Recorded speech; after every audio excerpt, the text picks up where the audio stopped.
2-9 Miami Dolphins. Well, let me talk about Carson Wentz for a moment, since you talked about Pederson. Carson Wentz, we're 12 games through the year. He's been really good in 3 of them. Yeah. The opening game of the year against Washington, where they looked like the team we thought after the slow start. They were down like 17-0 in that game. And then they came storming all the way back. Their best game of the year, the win against Green Bay. And I would argue their second best win of the year, the win at Buffalo, a 9-3 Buffalo team. Those are his only 3 games with a quarterback rating north of 100. He needs to be better. He had 4 turnovers against Seattle. He has not right now played, forget up to his contract, up to his standards pre-contract that we expected. This is the worst season he has had since his rookie year. But the Eagles are in this position, this dire position, because of the loss to Miami, and that was not on Carson Wentz. They were up 14 points second half of that football game. Defense couldn't hold on to it. Defensive coordinator in Philadelphia, Jim Schwartz, you can put it on him.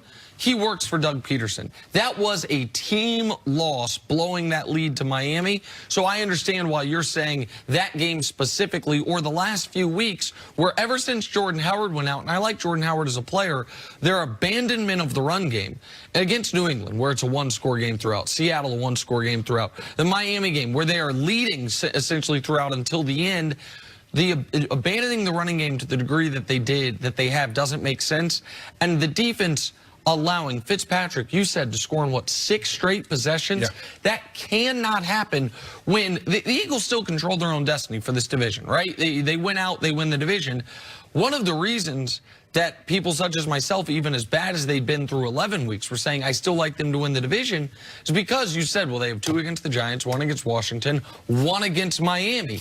Part of the easy schedule is the game they just blew to the Miami Dolphins this weekend. One of the things that I'm starting to see about Carson Wentz, because before this, I thought he was one of these guys that's going to make everyone around him much, much better. What I've seen lately is that he's a quarterback that needs pieces around him. And right now this season, they don't have those pieces. That's why you're talking about leaning on that run game. Obviously, they don't have Jordan Howard, but Miles Sanders has been very productive, averaging close to 5 yards a carry. Lean on your run game. Don't depend on your quarterback every single football game. But it's unacceptable that the team that's basically tanking comes out and plays harder than the team who knows they control their own destiny and needed a win to start off the next couple games where they could actually win the division. Well, that's Doug Pederson's job, to get your team ready to play. My job is to make sure that they're focused all week in practice as a head coach, and make sure that when they enter that game, they're ready to play. They're prepared for everything. And you're absolutely right. That's Doug Pederson's job. He didn't do that this week. And the team that you're... All padded up, smiling. Look how he posed. He found a camera, posed for it. I'm on a cruise. There you go, coach. Yeah, you're on a cruise. I'm on a cruise. Look at all the people in the background staring at you, laughing. You're also on, I got to imagine that's a Disney cruise. A lot of children there. And the only thing they do on cruises is like belly flop. Yeah. That's what you're about to do. All right, there you go, coach. I just might warn you, that looks like very shallow water. So just in the future, as the resident woman on the set who's worried about everyone, please be careful. Look, that kid is just sort of standing. Well, I'm getting some sun. This is where I do feel a responsibility, not as the resident woman on the set, but as the resident, I don't know. Human? Yeah, on the set, logical person. It's a fake photo. So there's no safety. Wait, it is? It's a still image taken from the internet with Coach's face put on it. Never sure. At no point was Coach on that cruise. Did Coach have that body hair or tattoo situation? And was he doing a belly flop in a kiddie pool? Point taken. I appreciate your concern, though. And so does Coach. Because Coach wants to make sure he's safe. I want safety first for me. That's awesome. All right, coming up next, we're going to prove that those aren't really your tattoos. Back to the big story of the day. The Carolina Panthers have fired head coach Ron Rivera. Rivera, who coached the team since 2011, including the loss in Super Bowl 50, just couldn't navigate a tough 5-7 season plagued by an injury to his star quarterback, Cam Newton. On Instagram, Cam wrote, "This one hurt deep." Owner David Tepper explained his decision, saying, "I believe this is the best decision for the long-term success of our team. I have a great deal of respect for Ron and the contributions he has made to this franchise and to this community. I wish him the best. I will immediately begin the search for the next head coach of the Carolina Panthers." All right, Nick, what do you think this means for Cam Newton? Because the two are really paired. Well, I think ostensibly it would appear move on from the coach, about to move on from the quarterback, fresh start for everything, and the quotes from the owner, as you've pointed out, Brian, lead you to believe that. But I would imagine that whoever takes this head coaching job is going to want to have the biggest say in who the quarterback of the team is. And I think there are a lot of coaches, particularly if you pull from the college ranks, that might say, all right, even if we are drafting a quarterback, Cam has a year left on his deal, is an incredibly reasonable cap number in today's dollars, $20 million for next season, and a lot of the things Cam Newton does well are those RPOs, some of the collegiate stuff that we're seeing, whether Arizona do with Kyler Murray, or he's not Lamar, but some of the stuff Lamar does. And so why don't we wait and see what this final year of his contract, Cam Newton, would look like in a new offense, with a new coaching staff, with a healthy foot and healthy shoulder for the first time in a few years. So I do think the window is at least slightly open for Cam to stay with the Carolina Panthers. Now, I don't know if Cam wants to. The way, I mean, if you're Cam Newton, you're the best player in the history of the franchise, and they have been essentially pushing you out the door because you got hurt. So, but I don't think the door is totally closed yet, and I'm certain the next, whoever comes in is not going to say, well, Kyle Allen is the guy I want to ride with for the next decade. Well, David Tepper obviously wants to put his stamp on the organization.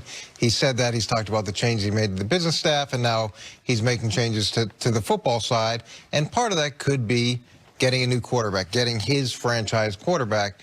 We're going to learn a lot more about this as the interview process starts, because he'll have an idea of what he wants to hear from those candidates. And if he is a big Cam supporter, he's going to want to hear a guy who says, let me go ahead and give Cam the best possible shot. And if he wants to move on to a different guy, that's going to be the type of head coach that he hires. I don't think it's done for Cam in Carolina in terms of it being a certainty. But I would imagine they're trying to rebrand this whole organization with this move, and part of that rebranding is probably moving on from him longer term. Yeah, Cam has been the face of that organization for a long time, but the biggest question about Cam is how healthy is he, and can he remain healthy? That's the biggest question. The only thing that has stopped Cam throughout his career is his health. And so the next coach is going to come in and say, all right, this is what I want to do. I want to be able to run those RPOs. I want to be able to sprint the quarterback out and get him outside of the pocket and throw the football. And can Cam do that for 16 games? Because if he can, then you have the opportunity to draft a young quarterback and say, okay, you just groom yourself under Cam. We got him under contract for a reasonable price. And at that point, you groom your young quarterback. You groom him with Christian McCaffrey as well. And then you find a way to get rid of Cam at the end of the season. But if Cam plays well, you keep him. So if you're a new coach, there's nothing better than having a veteran quarterback in your locker room that has been there and done that if he's healthy. That's the biggest question. The only thing that I'd say, if you're going to try to go to the Baltimore RPO, heavy quarterback run system like that, when you're Cam Newton, you're not interested in doing that. That's not. You're making $19 million next year with a chance to make significantly more.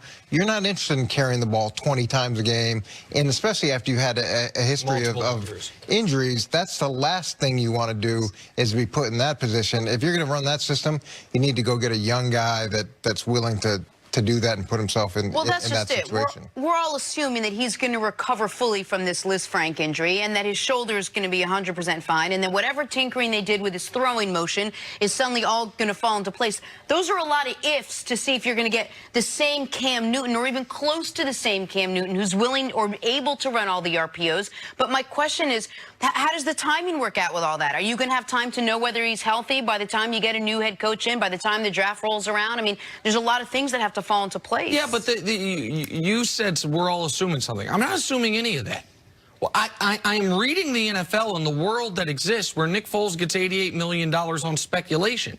There are the known quantity quarterbacks in this league are never available. The last one that was Kirk Cousins, and he's a slight known quantity, and he got a fully guaranteed contract. Why? Because you never have a guy that you know is healthy and at the very least above average that comes available at this position. So yeah, there are some assumptions that are baked into these things, and I think Coach is right. I think the best point was, yes, the next head coach is going to get to pick the quarterback, but the next head coach might be picked based on his thoughts on the quarterback, because it's going to be communicated in the interview process. And that's a really good point that I hadn't really thought about it crystallized that way. I also think the next head coach, if I had to bet, is not going to be as good or as successful as Ron Rivera. Ron Rivera's there for 9 years. I would argue they underachieved twice. The year after the Super Bowl, where they had a clear hangover, Cam was not as good. They won 6 games. The one other year they underachieved was in between 12 and 15 win seasons when they went 7, 8, and 1. And even that year, though, they won the division and won a playoff game. You find me the year where, like, wow, Panthers weren't good enough. They were a 1-win team that then won 6. They then improved to 7. Then 12 wins in a bye. Then the 7-win season I mentioned. 15-1. The 6-win season I mentioned. 11-5. Last year they're 6-2. And Cam gets hurt. This year